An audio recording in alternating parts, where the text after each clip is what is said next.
Votre collectivité ou votre établissement a un effectif de moins de 50 agents? Une instance placée auprès du CIG à Pantin rend des avis importants relatifs à vos conditions de travail, votre santé et votre sécurité.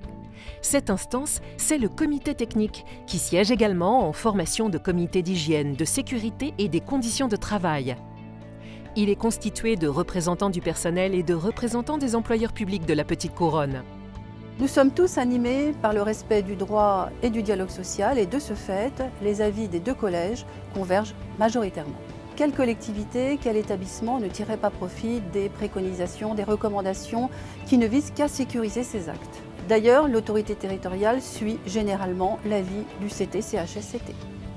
Le CT rend un avis sur de nombreuses questions d'intérêt collectif, organisation et fonctionnement des services, politique indemnitaire, formation, hygiène, sécurité, conditions de travail, etc.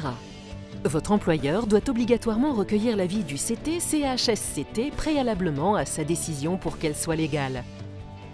Les débats sont constructifs, on a des échanges qui sont cordiaux et on peut vraiment discuter sur les fonds et la forme de tous les dossiers. Les avis sont importants, bien que consultatifs, parce que chaque collectivité ou établissement peut reprendre ces avis, les remarques et les préconisations pour améliorer leur dossier à présenter à leurs propres agents et les délibérations qu'ils vont présenter dans leur ville.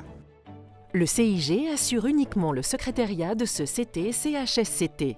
Il n'intervient pas dans les avis rendus par cette instance totalement indépendante.